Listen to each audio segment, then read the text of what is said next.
Hello, everyone. Welcome and welcome back to our second and final session of the day.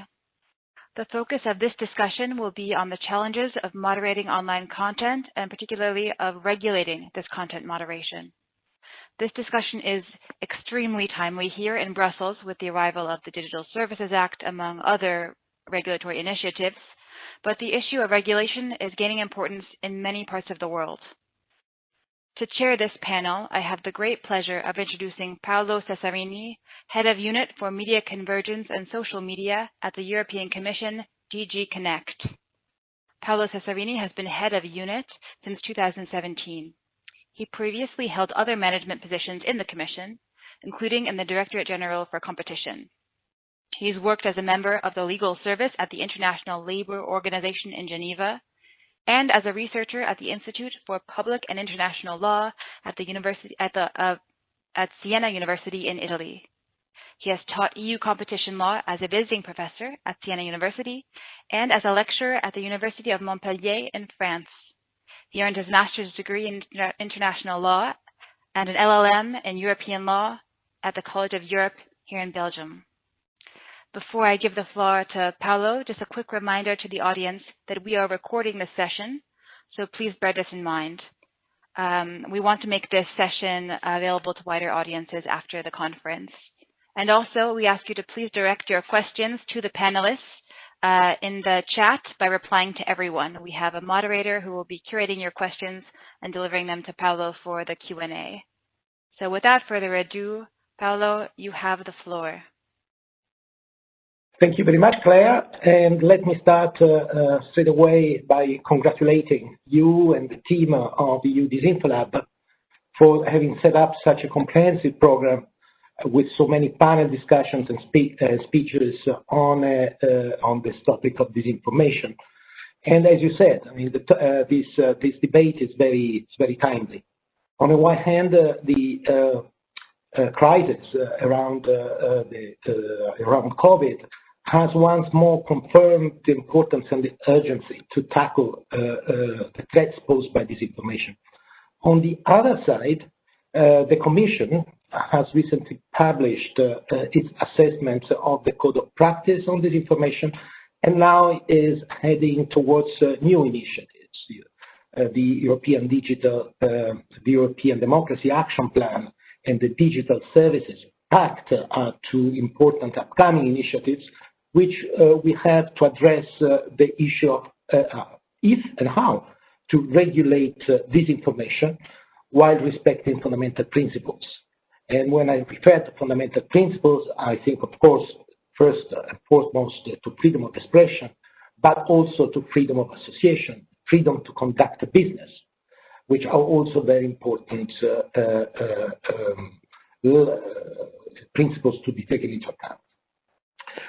These sessions, the session that I had the honor to moderate, we have to address precisely this key issue: how to find a balance between content regulation, content moderation, and the regulatory framework for it, and fundamental principles. We know that online platforms, new digital media, social networks are playing an incredibly important and positive role in providing people with unprecedented opportunities to express their views and to reach wider audiences. But we all understand better and better now the pitfalls that such communication channels may have.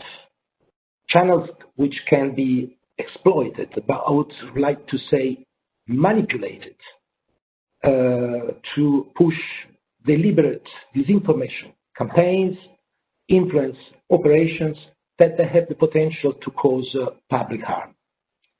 The previous sessions in the program that you have set up have tackled different facets of this complex phenomenon. Other panelists have discussed about foreign influence operations, economically motivated disinformation campaigns.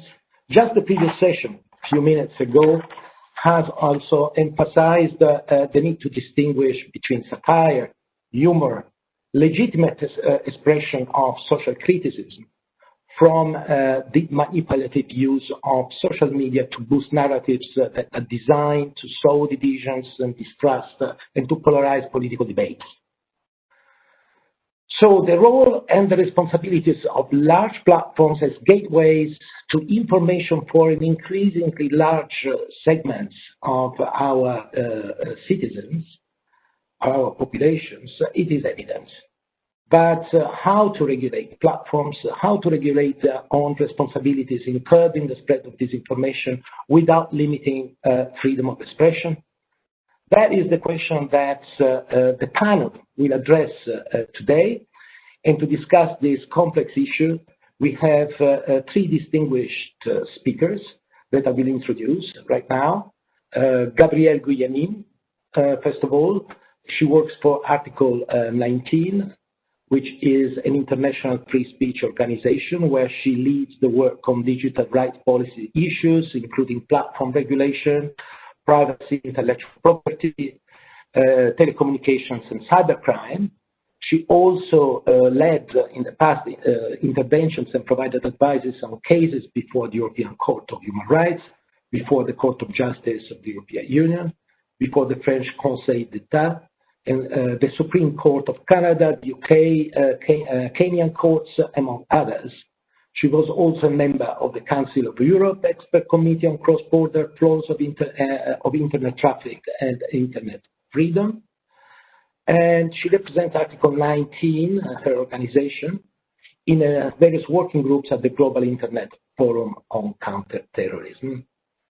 The second speaker is Lubos Kuklis.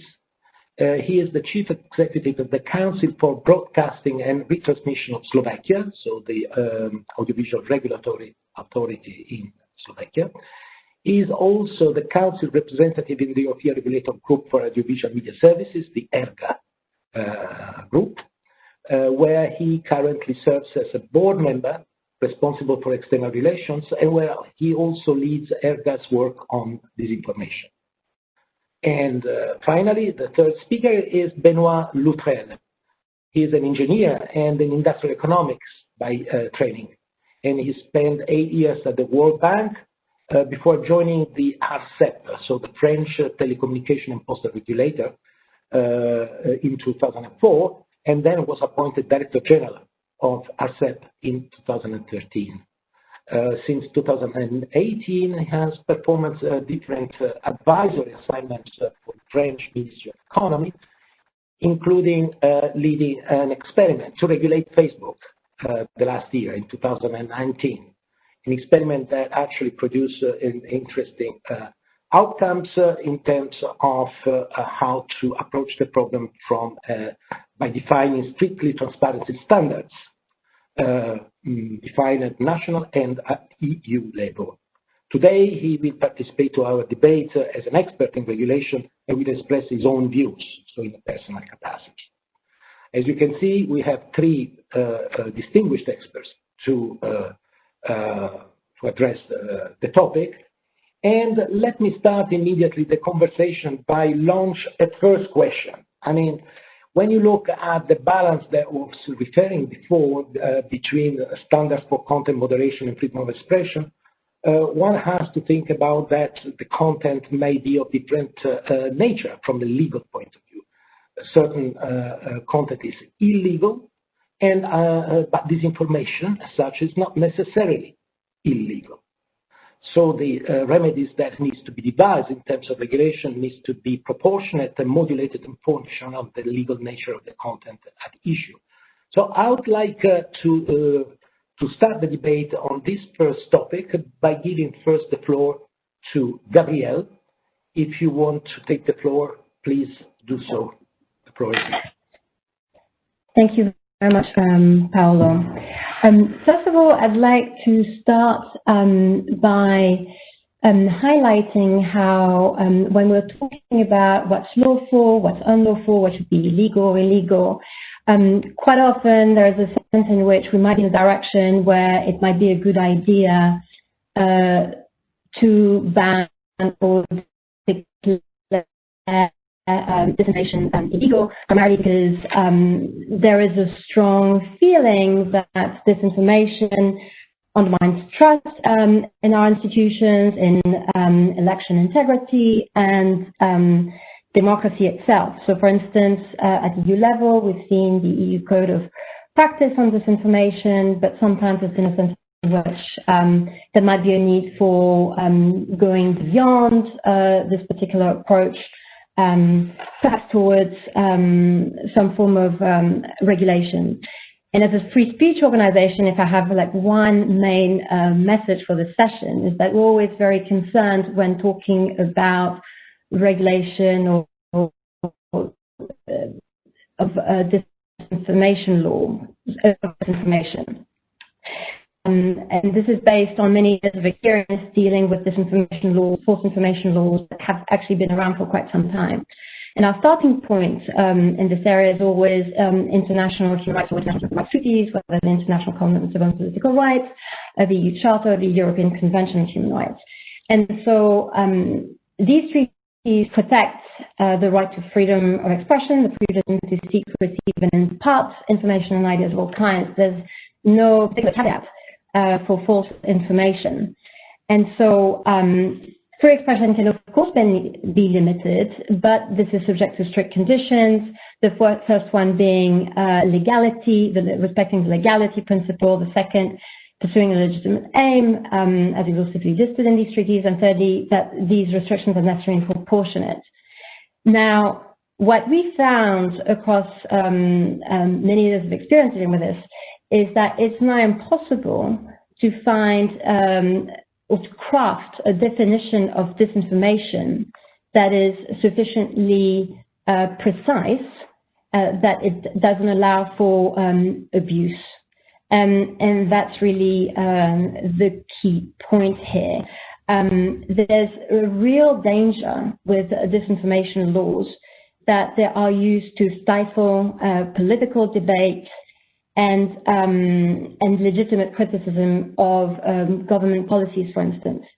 So here, I just want to give you just a couple of examples of some of the laws that we've seen that are problematic, going beyond Europe.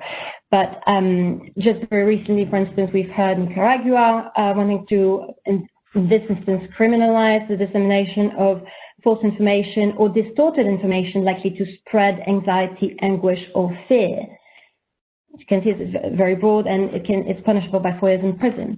Singapore has also banned individuals from knowingly using the internet to communicate false statements that is likely to influence elections, diminish confidence in the government, or incite feelings of enmity or hatred, so on, also for the protection of public health, for instance. And when this was adopted in Singapore, for instance, within the next 3 months, it would actually use against political opponents of the party in the incumbent party when some political opponents were criticizing the government's policies around education spending. Now, looking slightly closer to Europe, in France, a law was adopted in relation to the manipulation of information, but yet again, the definition itself was broad. Although it was aimed, I think, more at bots, there was still a lot of scope for potential abuse. And here I may stand to be corrected by Benoit, but my recollection is that this law was used by, again, the opposition to point out issues with statement made by the Ministry of the Interior, and the case brought before the specialized tribunals in France to deal with these issues. So I think we have yet to see on this count like the benefits of these laws, and in fact what we've seen is actually quite often problematic. The European Court of Human Rights itself has also ruled on a disinformation case against Poland, Brzezinski, and I think that case shows like how the court itself will exercise very careful scrutiny of any laws of this kind, because to protect political discourse, that particular case had to do with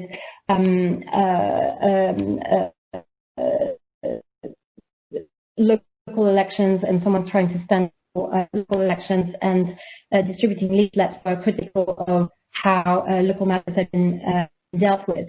So really, some of the key points I wanted to raise here and concerns were the adoption and different national issues around disinformation laws. But I'll stop here. Thank you very much. Thank you very much. Thank you very much, Gabrielle. Indeed, I'm conscious of the time. We started with 5 minutes on late, and I would like to ask the speakers to keep these initial remarks to a maximum of 5 minutes each. Lubos, you have been very much involved in the assessment of the code of practice, and these questions about the potential pitfalls in regulating content are quite familiar to you, very familiar to you, I would say. So, Lubos, the floor is yours. Share with us your thoughts about it. Thank you, Paul, and thanks to DisinfoLab for having me today. Indeed, when we are talking about regulating disinformation, we have to be very careful about preserving all the other rights, especially the right to freedom of expression, but also to conduct business by the platform.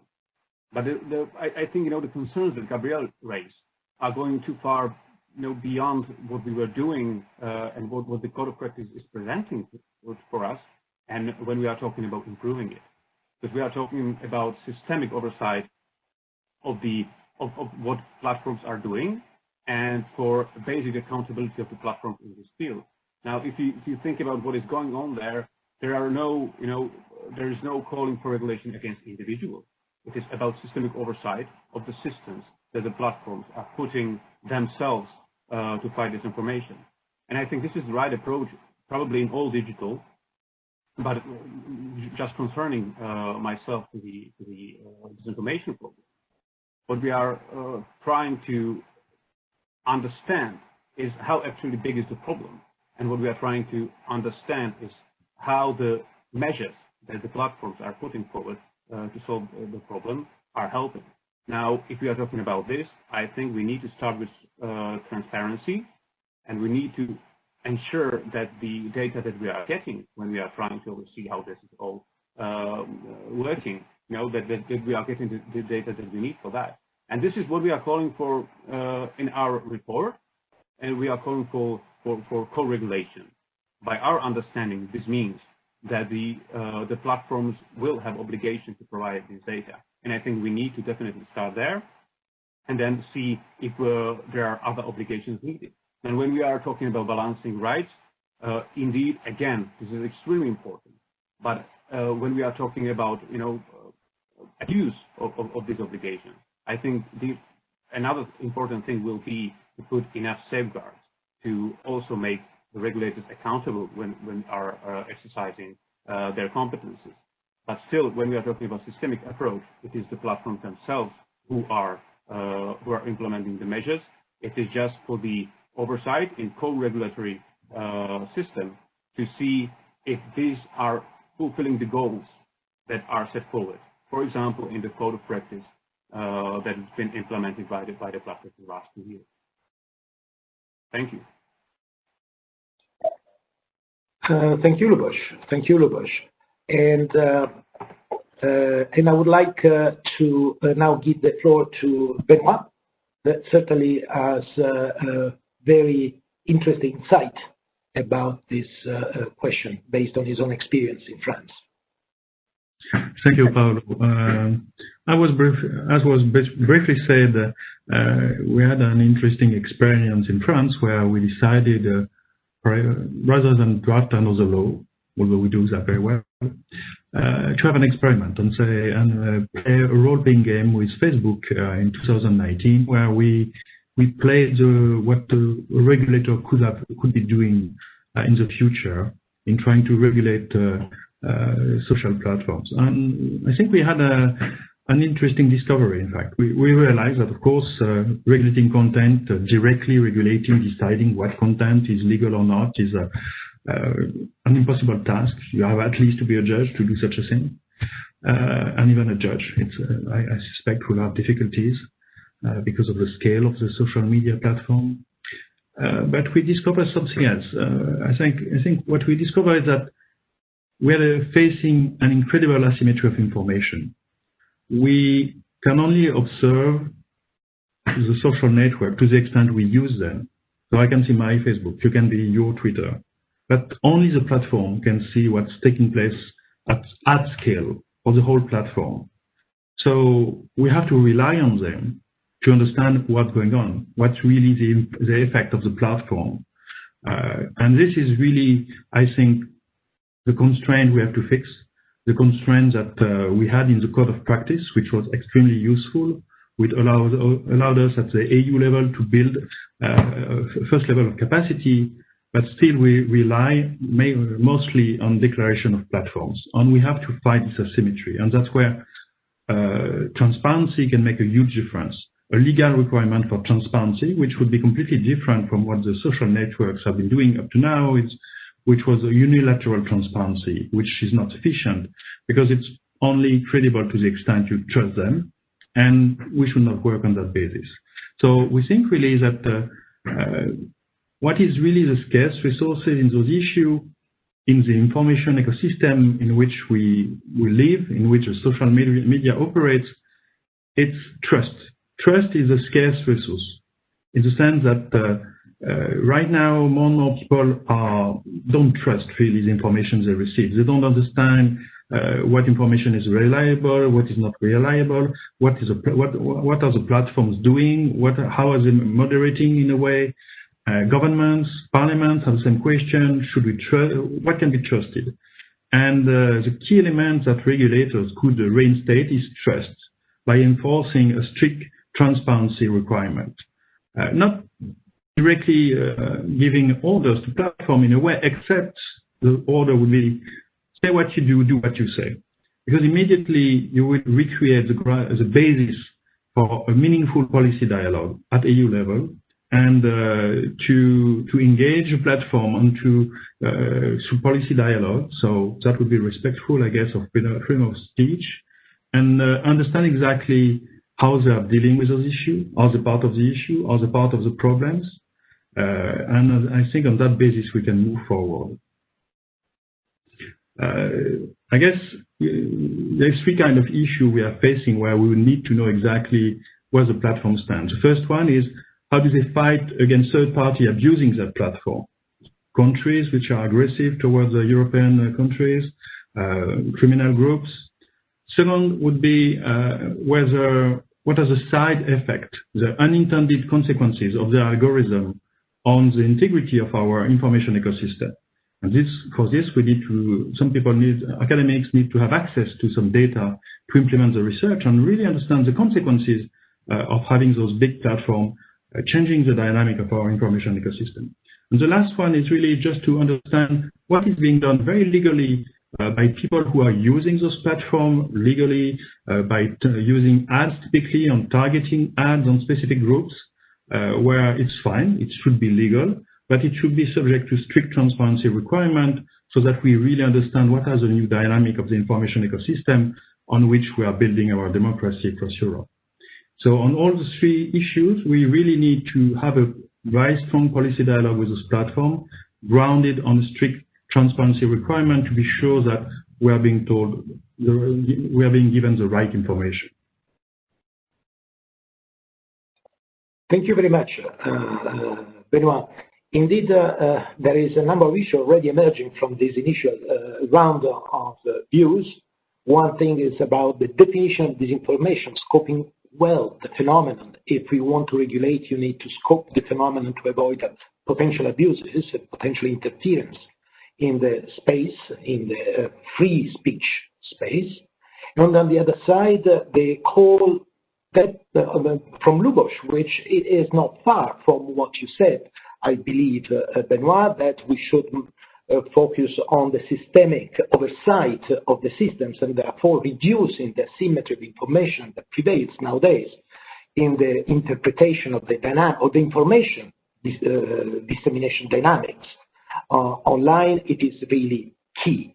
I'd like to introduce a second topic, a second round of views, by recalling that just 2 days ago, there has been a joint statement by the President of France and Lithuania and by the Prime Minister of Latvia on protection of democracies. In this short but very dense text, the three heads of states point to the fact that the spirit of the self-regulatory code of practice on disinformation has been a very important first EU-wide effort to tackle disinformation, but the EU should take further steps towards accountability and transparency for online platforms. They insist on the fact that these steps should be based on the primacy of fundamental rights and also indicate certain areas for setting out common standards, obligations for platforms, enforcement mechanism. And these standards very much join what you were just saying, Benoit. The indication is about setting standards on minimum level of capabilities and tools which are necessary to prevent the manipulation of online services provided by the platforms, sharing of data, of relevant data with independent researchers and fact-checkers, transparency of online paid political speech, including political advertising, standards for social responsibility in algorithmic design, and the prevention of unjustified, non-transparent content takedowns. So there is a lot of ideas put forward in this important joint declaration. And with that in mind, I would like really to ask all of you to tell us in 4 minutes each what would be, in your view, the appropriate architecture for regulation, an architecture that could limit the propagation of disinformation. What would be the powers of an oversight body, for instance? Which vehicles should be used in order to achieve this purpose? A general vehicle like the Digital Services Act, or a combination of different vehicles like the Digital Services Act and the European Democracy Action Plan could provide further ideas about co-regulatory frameworks. What's your view about it? If you allow me, I would follow the same. I would change a little bit, rather. No, I change a little bit the order of the speakers. I would start with Lubos, and I will follow with Gabrielle, and I would let Benoit to conclude on this point. Please, Lubos, the floor is yours. Sure. Thank you. Well, I think it is important to legally recognize that we need to deal with this problem. So I think, for example, it is an opportunity that we have now talks on DSA, that it can legally base the problem of disinformation and any other, co-regulated structure, for example, in that legislative document. Of course, it can go into many details. So I think this is just a beginning. But I think we need these bases. Even when ERGA was doing the monitoring for the Commission on the implementation of the Code of Practice, we have to stress that there was no competence of the state regulators in overseeing the potential the problem of disinformation, and many of them don't have any legal competence over online space as such. So I think to have a legal anchor is extremely important. Now, what to do then? I think the obligation for transparency will be the most important part of all of this. If we are setting up a system that will oversee the problem of disinformation, I think the obligation, the relationship between any sort of regulator, be it media regulators or anybody else, and the platform. So there have to be obligations. There need to be a frame of data or framework for which data and in what form should be made transparent to the overseeing body. And of course, there is extreme importance for KPIs. One of the problems of the Code of Practice, as it currently stands, is that it is really hard to measure the goals that are set in the Code of Practice. And while the goals are very important, and I think with Benoit that it is an extremely useful first step, now we need to go further. So I think we need KPIs that actually can be measured. Still, I think that in a systemic way that I started to talk about in my first intervention, I think it still needs to be up to the platforms to come up with the ideas and the ways how to tackle this, but there needs to be goals that need to be achieved, albeit the way that the platforms see fit for their own services, and there needs to be KPIs and transparency for those KPIs for the overseeing body to actually see whether these goals were achieved. So this is, in principle, I think the structure that we need in place. Of course, there are many details that need to be solved, but I think if we think about the systemic approach, these are the most useful and important elements there. Thank you. Thank you very much, Lubos. Gabrielle, your point of view on this issue?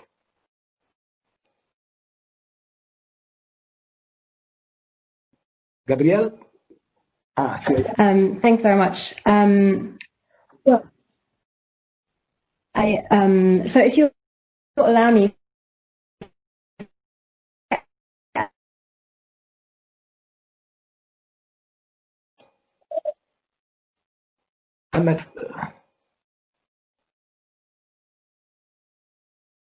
I'm afraid that we have lost you, Gabrielle. There is a connection problem. There is a connection problem on your side, Gabrielle.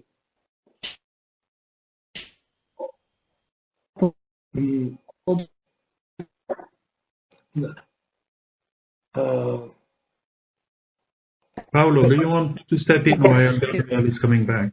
Yes, I think it's a good idea. And if the team from DisinfoLab could talk to Gabrielle to fix the problem, I think it would be good. This is like. Okay, let me give it a try, and if Gabrielle come back, I'll give back the call, of course. Defining the word architecture is always difficult in terms of regulation. So I guess I'm not sure I will address your question, but I think what we need to build at some point is really an institutional capacity, because those issues are highly complex, and we are facing this huge discrepancy between the platform who has very deep knowledge of what they are doing, even though themselves are going through the learning curve, and the rest of our society, where we don't have this kind of knowledge. So at some point, we have to have this institutional capacity in the framework. And I guess in my view, it should be an AU network of regulators. On the order of the world is important. Not a network of AU regulator, but really an AU network of regulator, because at the end of the day, we need to set rules which apply across the EU, because the digital world cannot be split in pieces and should not be split in pieces if we want to have the European digital champion also to appear at some point. So we need something AU-wide, but of course it has to be rooted in member states, because if you take the information ecosystem, the one we have in France is different from the one you have in Poland, which is different from the one you have in Spain. So of course you need to build on national regulators who are really rooted in the society, who have this capacity, but who operate through networks of regulators. And the network effect is very important because it allows us to challenge those huge platforms. Some of them are global, and clearly we need to have the whole network in a way to mobilize itself, to have the capacity to discuss with those companies. And the network is also a nice way of implementing the needed check and balances, because at some point regulators will need to have enforcement power, and as was said by Gabrielle, you can abuse enforcement power. This happens in any country in the world, or it can happen, and you should mitigate this risk. And you can mitigate this risk very efficiently by acting through a network of regulators, because at some point you may have a hot-minded in one place, but the whole network is always very has cold feet and is very effective. And that's what the EU is about. It's really being stronger together and having the capacity to handle together the political risks that we in a better way than we can do on a national basis. So that's a key ingredient for me. It's creating this institutional capacity and giving it a mandate to really implement a strategy of empowerment. Because if we want to fight those issues we are facing in our information ecosystem, we have to mobilize everybody. All energies will be needed and should be present. We need to mobilize the civil society, the parliament, government, and again, if the regulators succeed in increasing the trust in the system, decreasing the asymmetry of information, then everybody can participate and should participate. And transparency, of course, should work both ways, should apply both to the platform, to which we should be subject to this new legal standard, and of course to the regulators, which is nothing new. For ERGA, like all a network of regulators is subject to strict transparency principle and applies them on a daily basis, which is of course very important because right now we are seeing in our society trust in the information is decreasing. So it's very important that the regulators be the first one to act on a very transparent basis and continue on what have been built by ERGA over the last couple of years. Last thing, if I have 2 more minutes while Gabrielle is coming back, I guess think of the example, because we already have an example of such an architecture where in the financial sector, which is immaterial, just like the digital world, most of money is no longer material in a way, just figures. Think of the financial stock market and the regulators of the financial stock market. You would not imagine a stock market regulator telling you, oh, you should invest in this asset because this one is of good quality and not in this asset because this is a poor financial asset. No, they are just doing empowerment. They are making sure that anybody, any company who wants to raise money on capital markets follows strict transparency standard to provide all the information to make sure that anybody can then assess the information and decide whether they want to invest or not. Here it's the same thing in a way. You expect a regulator to really put everybody in a better capacity to understand what's taking place, what is the role of the platform, and then create the basis for everybody to hold them to a very high standard of accountability through policy dialogue. Thank you. Thank you. I can see, Gabrielle, you managed to get back to us. So I will again on this question about architecture of possible co-regulatory framework.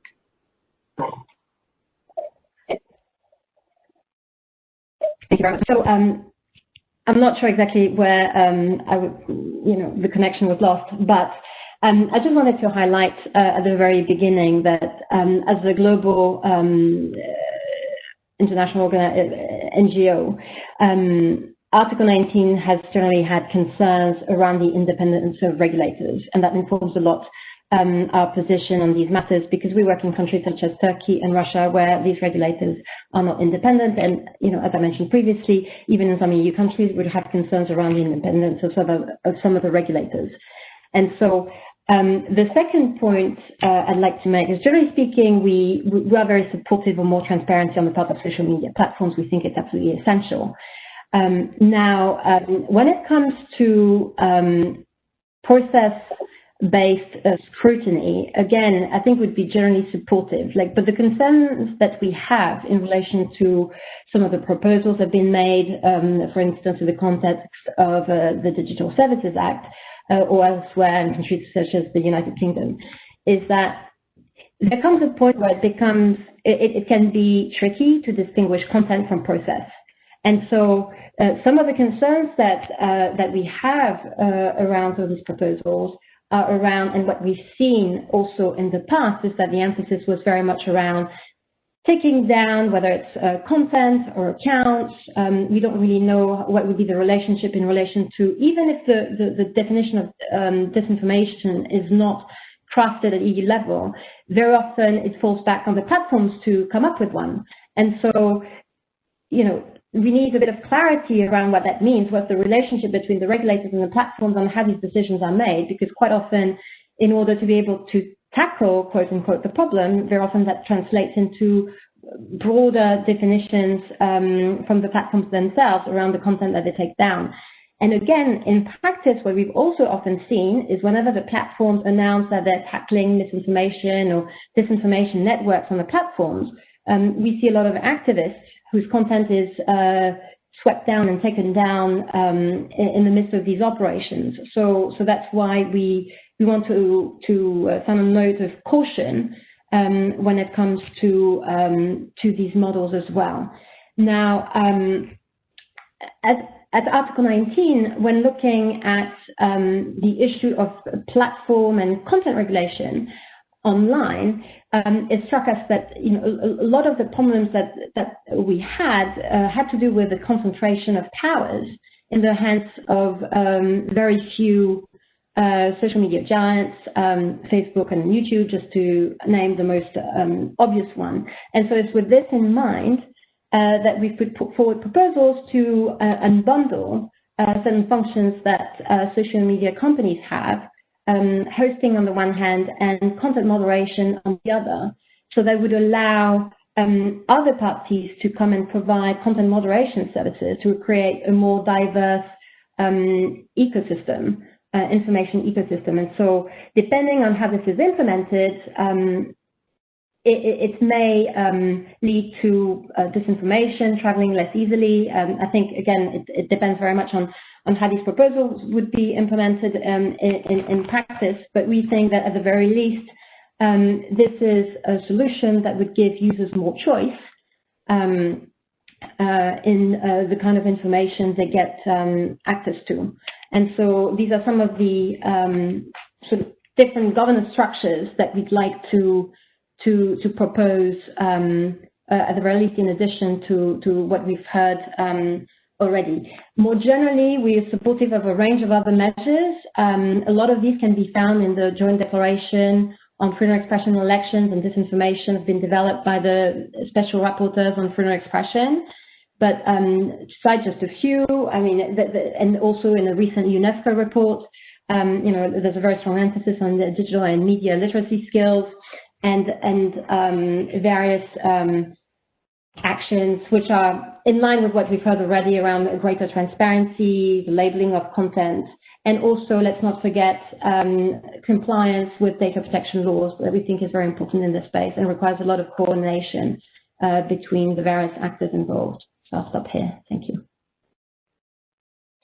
Thank you very much.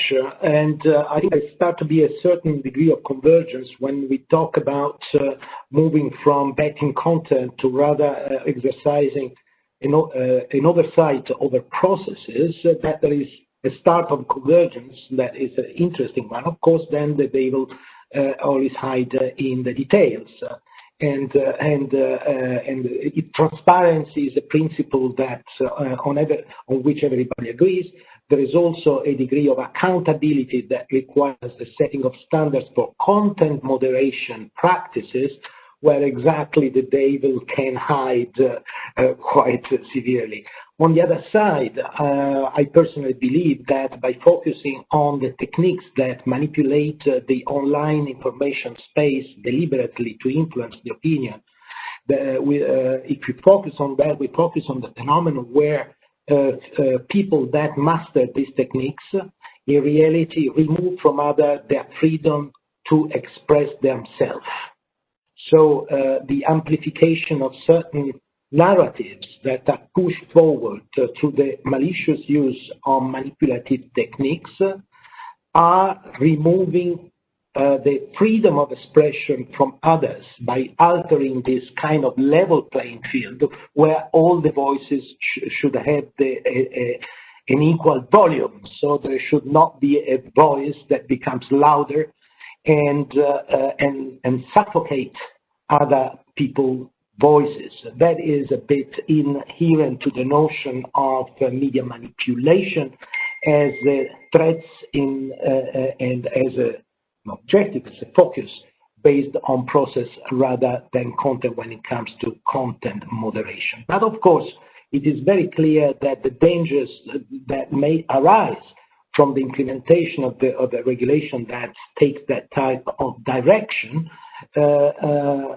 these dangers may be mitigated only if the approach is really truly inclusive. So the governance structures that support the implementation of such co-regulatory framework are very, very important. And here my question addressed to all three of you is, what should be the role of civil society in this multi-stakeholder dialogue and in this distributed sharing of responsibility when it comes to exercising oversight. When I say civil society, I mean, of course, to include also the researchers, the fact checkers, and those who have, a specific knowledge about the phenomenon that we are talking about. So talking about governance of a possible future regulation, How do you see this inclusive process to go ahead? What would be the safeguards that you would consider important to provide for in this respect? I would follow the same order as before, hoping that the connection remains stable for everybody. And I'll start with Lubos, then Gabrielle, and then Benoit to conclude. Thank you. Benoit, sorry, Lubos is for you. Thank you. Well, indeed, I think the civil society organizations have a role to play here. Now, the one thing, of course, when we are debating about the possible solutions and coming up with the ideas, which is one side, and it is quite obvious. But in the research, and for example, media literacy, I think it is extremely important that we are connecting all these that are working in the area, and that this goes far beyond what the state can do, the governmental institutions. And for example, when we are thinking about what should be the role of regulators, I see it more about creating the networks of researchers, for example, and NGOs that are doing the work in media literacy, than to doing the work itself. And I think increasingly, because of the international aspect of the media regulation today, and the character of the services, global character of the services, it means that in smaller states, but also in bigger states, because of the country of origin principle in Europe, for example, the regulation will be done by one regulator in one jurisdiction. All the others will be responsible only for their services that might be not that major. And I think the increasing role for the regulators here will be in creating the networks where connecting of the researchers and the NGOs in media literacy will be extremely important. Because, the one thing, is the regulation, but even the regulation is not what it used to be. In broadcasting, the broadcaster was responsible for every single item in the broadcast, which is not the case with the platforms. And I think the empowerment of the users is even more important than it was in the previous time, where the problem was, we were protecting the user just by regulating the service.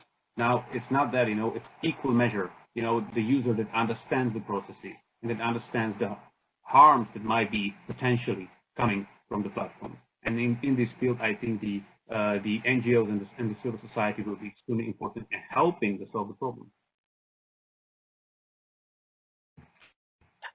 Gabrielle, do you share this view? You have something to add on this? I'll start by adding that, well, Article 19 has developed a model for social media councils that I think goes somewhat in the direction that Lubos was talking about. And the idea of this social media council is to have really what is a multi-stakeholder body where you would get the social media companies' various stakeholder groups to discuss the solutions to some of the content moderation problems that we've seen on social media platforms, and in particular for disinformation, we think that it would be it could be used as it could be a useful forum to devise those solutions. So in that sense, I think it's somewhat in the direction of what Lubos was talking about. The idea of the social media council being perhaps more bottom up. And so that's how we developed the solution, even though we think that it could work within a co-regulatory framework, though we're still working on these proposals as to how that would look like more specifically alongside, for example, the role of a regulator. So I think I'll just mention that. The second point I just wanted to raise very briefly again around some of the concerns that we have in having a regulator sort of shepherding these processes is like the risk of capture, which we think is not unfounded. Like for instance, very recently we've seen in the United Kingdom where they're developing their own online harms legislation. Two senior officials at Ofcom were hired by Facebook very recently. So that's another aspect that we wanted to highlight, and the need for if any of this is to be effective with sufficient resources to ensure that the oversight, including on transparency issues, importantly, can take place. So, yeah, I think I'll stop here on this question, but I did have like some comments that came to mind around malicious manipulation of media techniques, but I'll save those for later. Thank you. Thank you, Gabrielle. Happy to hear if you want to add something afterwards on manipulative techniques. I'm very interested about it. But Benoit, your turn to tell us governance. And I have a background I have a background in telecommunication regulation, and there we have learned at RCEP we can do a lot of things on a centralized basis. Being a very powerful regulator, we were gifted with plenty of regulatory tools. And over the time, we discovered that on some issues, we could not do everything alone, and that if we wanted to achieve the objective which Parliament has given us, typically on the coverage of the mobile network, we have to allow territories, local governments, citizens, consumers to participate in the exercise. And slowly we discovered that you could invent new way of regulating, but in fact empowering end users, empowering territories, and that it would bring a lot of value and typically also, I think, address legitimate concern of whether regulators are captured or not, because you should have the question. It's a good question. So I guess clearly we have to imagine something where the civil society play a key role, and I think civil society play a key role. You mentioned academics. I think that's a key element that should be included in the framework, because it's already part of the regulatory system for traditional media. In every university across Europe, across the world, you have a media department, you have a political science department, you have a digital science department, and on the first two, media and political science, are used to follow the media, understand what's going on, what are the dynamics, and they raise the issue. And then the policy dialogue with the parliament, with government starts, and eventually it participates in the regulation of traditional media. Here we need the same thing, except that right now all those departments in universities, be it in Slovenia or in Portugal, they really cannot do anything because they don't have access to the right information. Because again, you have this issue that social networks are not transparent by nature because they individualize all the content. So I see my Facebook, nobody else can see it, and I cannot see your Facebook. So the academics right now cannot do anything. So we need to organize this framework, and there is a need for a regulator to act as an intermediary between the academics and the platform to allow the access of academics with, of course, 100% GDPR compliant, to allow this research to take place. And this will be a key ingredient of the success of such a regulation. And that's where we need a regulator to organize this control access, because we don't want another Cambridge Analytica. That would be a shame. I think it's a key element. Second, of course, the NGOs, civil society, Article 19, other NGOs should clearly be part of the policy dialogue. And it's fine, they should challenge the regulator. It's normal for a regulator to have its independence challenge. Usually when everybody tells you have been captured, it means you have not been captured, but it's normal to receive the question, to be challenged, and to enter this debate. That's part of the game when you're a regulator. And eventually we have to imagine something, and already it's being done, to create a way of using traditional media. Because at the end of the day, what we are really regulating or protecting, it's the information ecosystem. And in this ecosystem, you both have the traditional media and the new social networks. And they have a contribution to bring, that's the fact checkers, and it should be factored in the system, because it's clearly a nice feature to develop. Thank you. Very good, very good. I'm conscious of the time. Our panel discussion is slowly approaching towards the end, and we need to give also some room for the audience to ask questions or make comments. There are some questions already coming in through our chat box. And the first one, which is addressed to all panelists, so you're free to comment and to respond to all of you. comes from Alt News. Alt News is an Indian fact-checker member of the International Fact-Checking Network. And the question is the following. When we are talking about regulation, codes, standards, do the panelists think that these have to be country-specific to adjust for the differences that exist in different countries, or rather have a universal EU-wide framework? Who wants to start? That is a quite relevant question, and I say that pitch the point about what it is the appropriate level for intervention. Bearing in mind, however, I would like to add that we are dealing with information environments that are very much rooted in national cultures, depending on linguistic areas. So the national component is also very strong there.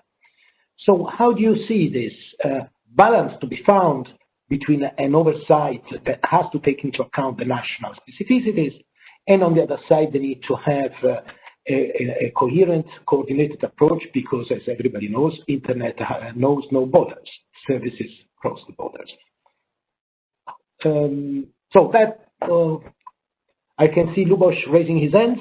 Lubos, you are first in line. Very quickly. I think, we are, fortunate in Europe that we have already many mechanisms that are helping in this way.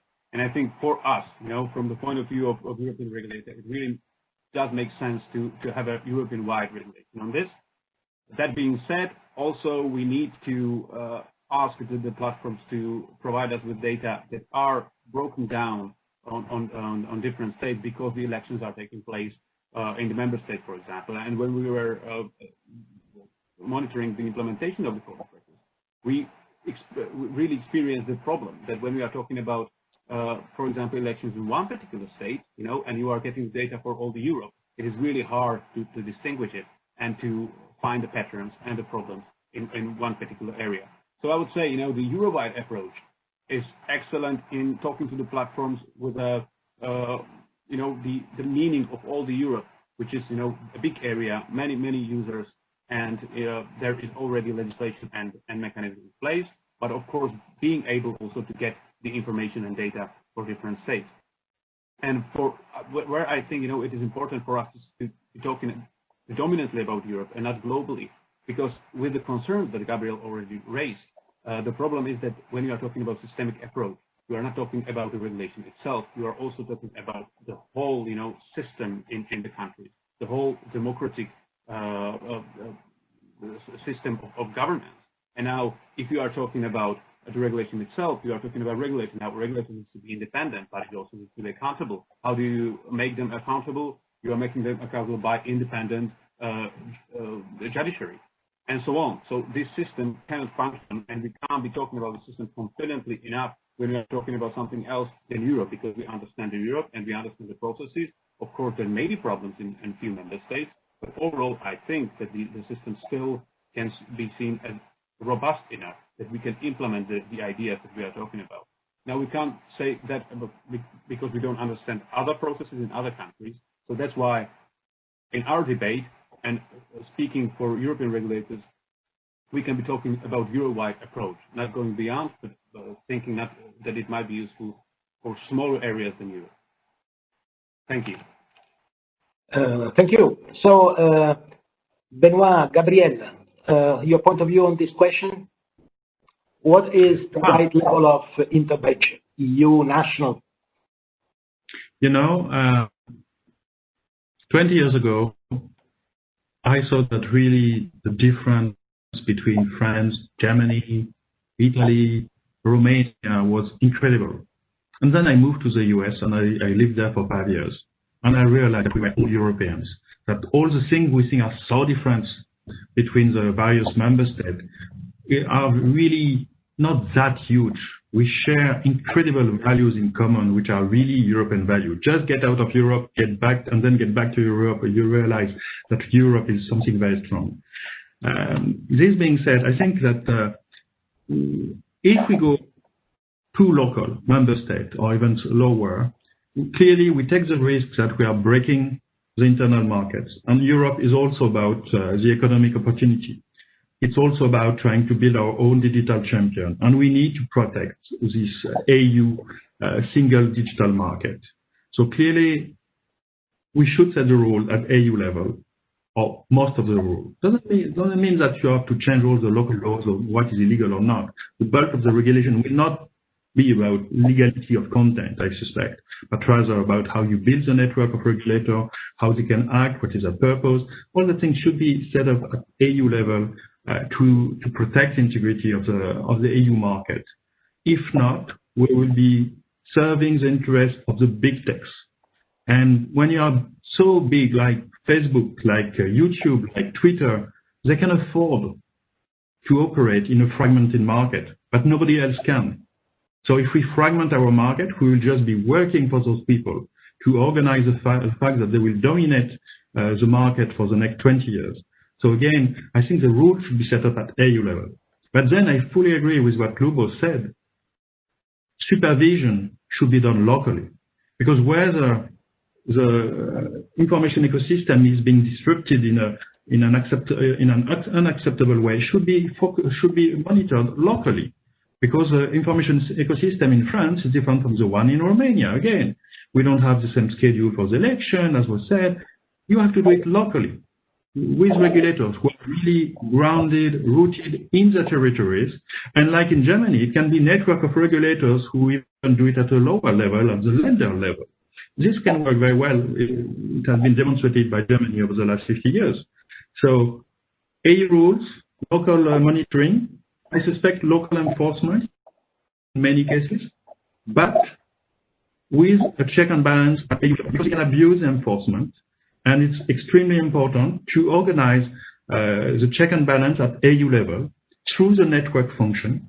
We have plenty of examples of more different models that can be followed across the various regulations already existing in Europe. Telecommunication is one example, ERGA is another, although I think that ERGA has not been, did not have to deal with those issues yet, because most of the regulation was more localized up to now. But looking forward, we have plenty of models, and we have to do that because, again, we are facing the information ecosystem is pretty something so important for each member state. It has an element of sovereignty, but we have a unique opportunity to reinforce the sovereignty of member states. But if we do it within the EU construction, we can strengthen our sovereignty and pushing back the risk of nationalism by having those check and balances. Because I'm sure that you may have one regulator failing at some point, even in France. But network of regulator is very difficult to capture. You may capture one regulator, maybe in some country. It's nearly impossible to capture the whole network of regulators.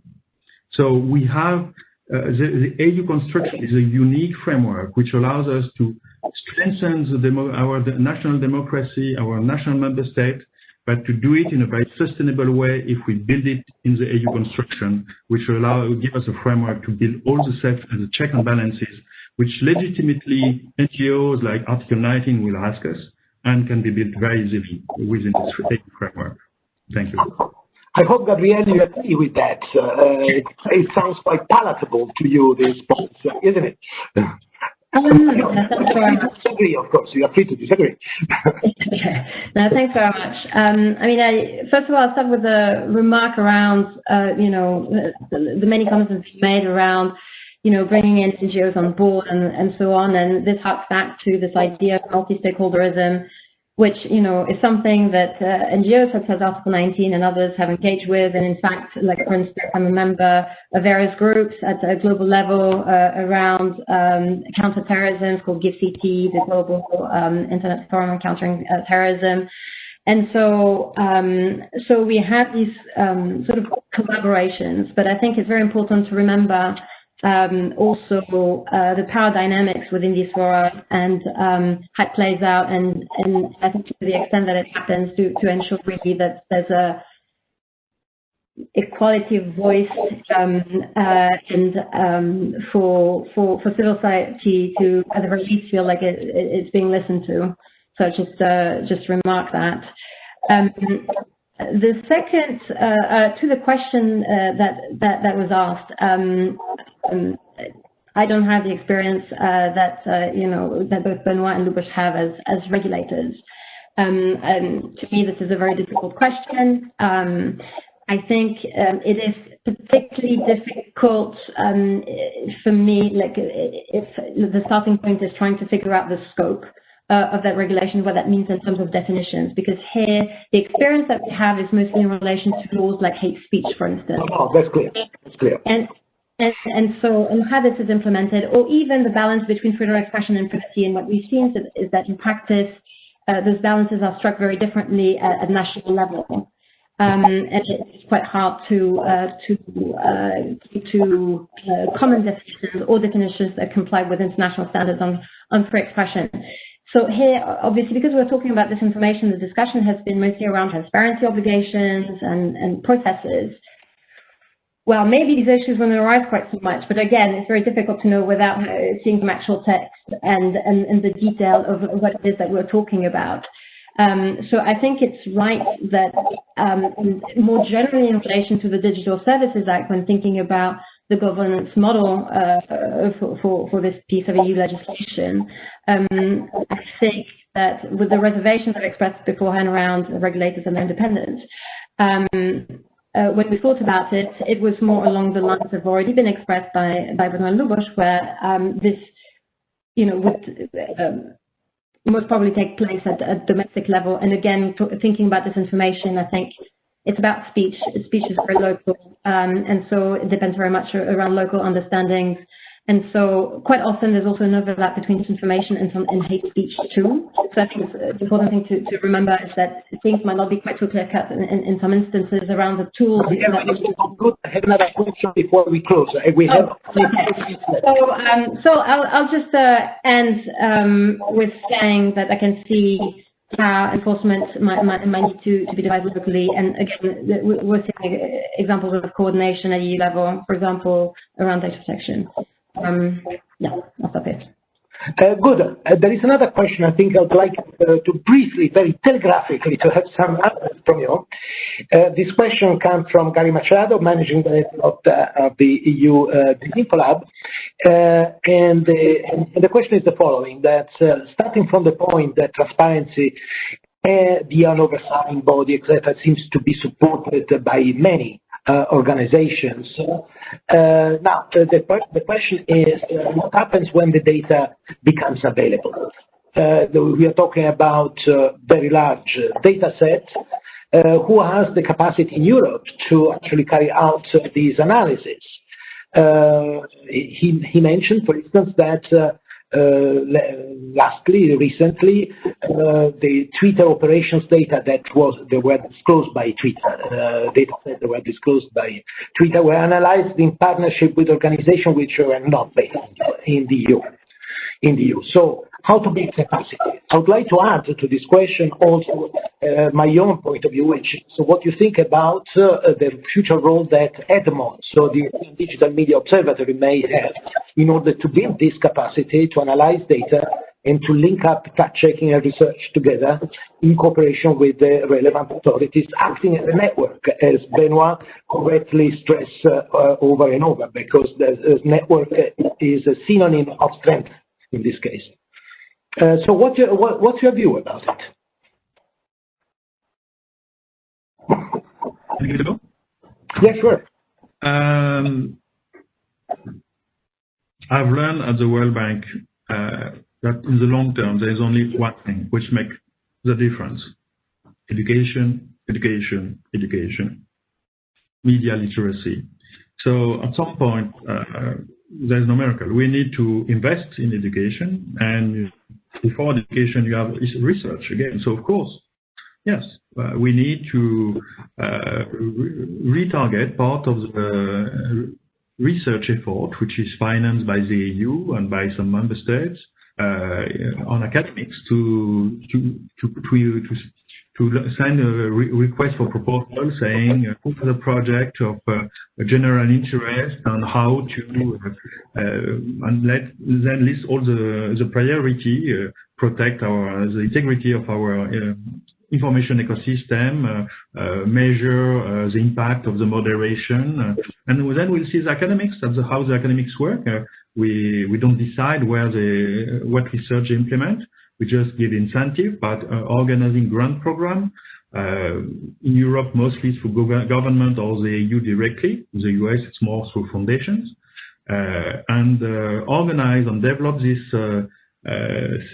pipeline of research project that will give value to the. I don't like the idea when we say when the data will be available. The data will never be available because this is critical data, which is very sensitive. When we have set up a framework to organize a control access, GDPR compliant for academics to implement research, yes. So we need to use a new to fund academic research program to activate this capacity, and this will bring a lot of value. Because even if regulators will do part of the job themselves, we should not rely on the fact that they should do everything. It's the issues are way too complex.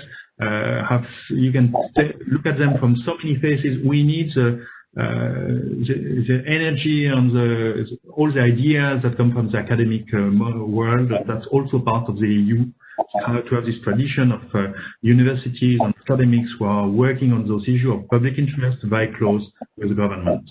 Very clear, very clear. 1 minute each, and then we need to really close. We are running slightly over time. Gabrielle first and Lubos at the end. 1 minute each. I'll be very quick this time, I promise. I think the capacity of civil society organizations to analyze this data would clearly be an issue. And I think it comes down to having some funding available for this research to take place. So with what Benoit was saying, grant programs sound good. I think then the problem becomes ensuring that the research can be done independently. I think these would be like the two key points to ensure credibility also of the results of the research. Excellent. Lubos, your view. I agree with both of my colleagues here, and on top of that, I would say that it is important that regulators are focusing on research, that they have people that understand research. They may not be doing the research themselves, but collaborating with others who do the research is absolutely crucial. And we are seeing already that we started doing the monitoring of implementation of code of practice, knowing nothing. Now we are much further. We're collaborating with many people we never known before. EDMO is coming into place now, and I think again, in creating the network effect, I think this is really important that we have organizations that can centralize the information that we are getting. So, it's a network, but there is a need for having a centralized place that can gather the information, and although that need those information can then tap into that resource. And I think, from the point of view of how to protect those information and data that we are getting, I think we need a really robust debate on, and this is an idea we are developing with my colleague Ben Wagner from Vienna University, to have a centralized place that can see all the data and verify that the data that you are getting is actually the data that we are seeking, but on the other hand, to protect any leaks and GDPR-related problems. But, this is a debate that can go on for a long time, but I think we need to start that and right now, because this is the other part of talking about transparency. Thank you. Thank you. Thank you to all of you for this very interesting discussion.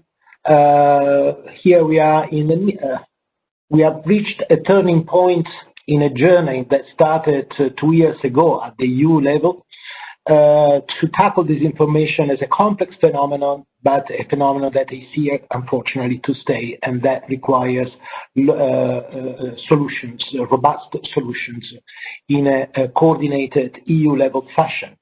So I think the ideas that you have been exchanging today are very, very useful, also for policymakers like the Commission. It has been a very constructive dialogue where I can see some degree of convergence and serious questions that need to be addressed also to avoid the risk and the dangers that jumping on regulation and in this swampy grounds can represent. But I have also the feeling that the dialogue, the inclusiveness of the dialogue at this stage is very well advanced, and I just express the hope that this is one step further in the understanding of the phenomenon and in the searching for convergent solutions that resist the test of the cornerstone of all our efforts, which are the protection of fundamental freedoms.